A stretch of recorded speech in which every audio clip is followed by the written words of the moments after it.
बार फिर से स्वागत है।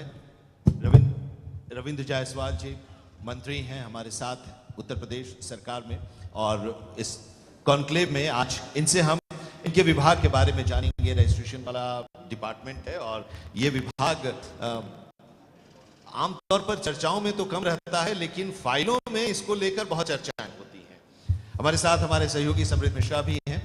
सर, आपका विभाग कैसा चल रहा है? सब कुछ ठीक है? जब प्रदेश में अच्छा होता है लॉ एंड ऑर्डर, अच्छा होता है कानून, सबसे बड़ा उसका प्रमाण होता है रजिस्ट्री विभाग। जैसे तब आदमी अपना मकान चाहता है हम बनावे यूपी के अंदर, फ्लैट खरीदेंगे यूपी के अंदर। 2016-17 में यूपी में प्रति वर्ष डॉक्यूमेंट होते थे मात्र 16 लाख के आसपास। 16 लाख के रजिस्ट्रियाँ हो जाए, एग्रीमेंट हो जाए। आज हो रही है प्रति वर्ष 50 लाख के आसपास। प्रदेश का सीमा बढ़ा नहीं, लेकिन लॉ एंड ऑर्डर इतना सुंदर हुआ कि हर व्यक्ति यहीं इन्वेस्ट करने आ रहा है, यहीं उसका सियाना बन जाए, यहीं उसका फ्लैट हो जाए, यहीं इसका मकान हो जाए। इस बात का प्रमाण है। पॉइंट नंबर 1, हमारा विभाग रेवेन्यू का है, लेकिन रेवेन्यू के विभाग होते हुए जनहित में हमने 19 प्रकार के छूट कर दिए। ये पहला वर्ष हुआ है कि 19 प्रकार के हमने छूट कर दिए। जैसे अगर आपके नाम पर अपनी प्रॉपर्टी है, आपको लगता है कि पिता का जमीन मकान खेत में है, गांव है, आपको लगता है कि हमको छोटा भाई है बड़ा भाई है, हम उसको दे देते हैं। अब आप एक भाई अपने भाई को देता था तो यूपी में उसका स्टाम्प पे करना पड़ता था। एक भाई अपने भाई को देता है कि भाई तुम गांव पर रहते, हम शहर में रहते, हम यहाँ क्या करेंगे, हम तुमको दे देते दान। तो सर्किल माना कि प्रॉपर्टी की कीमत 1 करोड़ रुपया है, तो 7 लाख रुपए स्टाम्प लगते थे, उसको हम लोग हटा दिए। अब केवल कर दिए 5,000 रुपया वन टाइम, एक बार में देना 5,000 रुपये, एक छूट किया गया। इसमें करीब 10 लाख परिवार ने इस डॉक्यूमेंट का इस्तेमाल किया, नियम का इस्तेमाल किया। यानी कि 10 लाख लोगों ने दान दिया, उतना ही लिया, 20 लाख लोगों ने लिया। एक परिवार मानने की संख्या 10 होती है, तो 2 करोड़ लोगों ने इसका लाभ उठाया है 1 साल के अंदर। Point number 1। फिर बड़ा बदलाव किया गया कि माना कि किसी परिवार के 3-4 पुस्तक के लोग आपस में बंटवारा नहीं किए, न खेत में न मकान में। उनको लगता है कि अब समय आ गया है कि हम अपने परिवार की चीज़ों को बंटवारा कर लें, तो उसको जाना पड़ता है कभी तहसील में, कभी कोर्ट के अंदर, टाइम लगता था। तीसरा ऑप्शन था कि पूरा परिवार के लोग इकट्ठा हो जाएंगे, वो आ जाएंगे रजिस्ट्री विभाग में, और ये तय करते हैं कि हम सब मिल करके परिवार के लोगों ने ये तय किया कि हम ऐसे ऐसे ऐसे ऐसे बांटेंगे। जो तय किए हैं उसको करते हैं रजिस्टर्ड। जहाँ करते हैं रजिस्टर्ड तो पुनः वहाँ स्टाम्प था, शहर के अंदर 5%, गाँव के अंदर, शहर के अंदर 7%, गाँव में था 5%। माना खेत खलियान के वैल्यू अगर आती 1 करोड़ रुपए, 7 लाख रुपए वहाँ स्टाम्प लगता था बंटवारा करने पर। अब हमने कर दिया केवल 5,000 रुपया कर दिया। तो 5,000 रुपया दे करके 4 पुस्तक तक के बंटवारे आप करा लेंगे 5 मिनट के अंदर।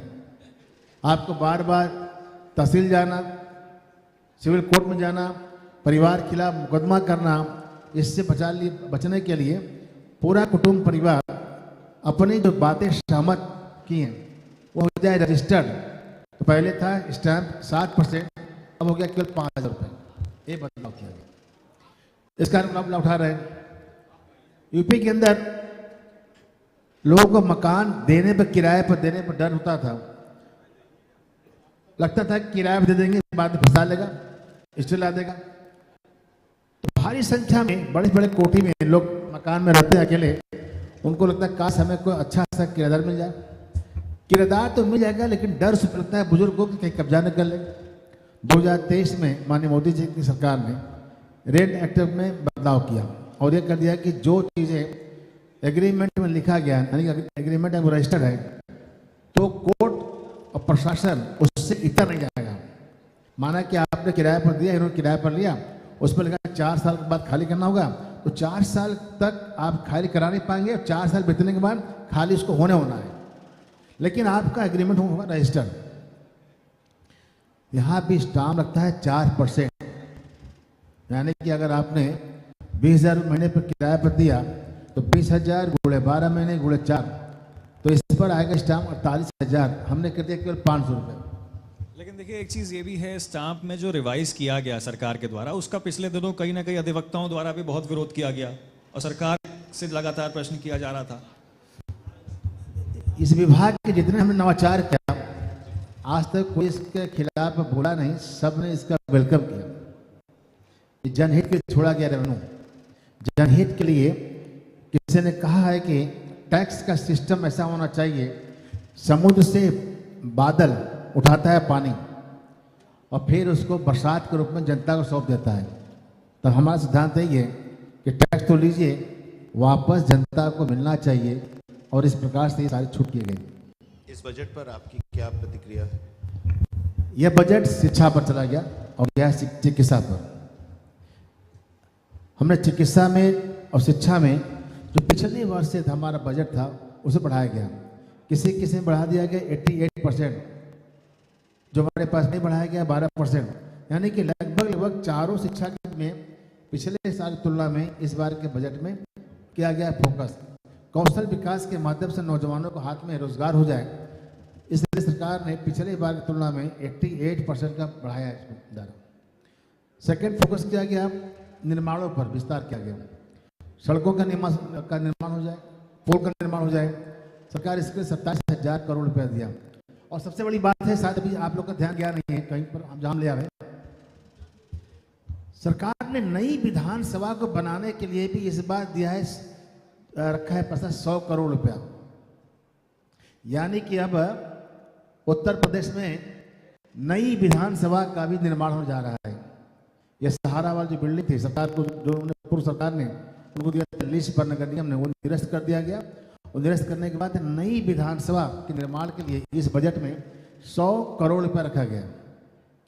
3 साल में ये संख्या बढ़ेगी। मेरे को लगता है व्यक्तिगत तौर पर जो महिलाओं का आने वाला आरक्षण, तो आरक्षण लागू हो जाएगा 29 के बाद से, तो 403 पर 33%, लगभग 562 के आसपास हमारी हो जाएगी विधानसभा की सीटें।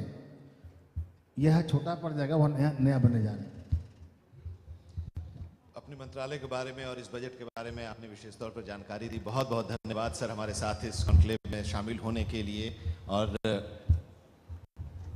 आज हमारी परंपरा, आपको सम्मानित हम करेंगे इंडिया वॉइस की तरफ से हमारे चेयरमैन साहब और हमारे प्रेसिडेंट अमित राज पांडे जी।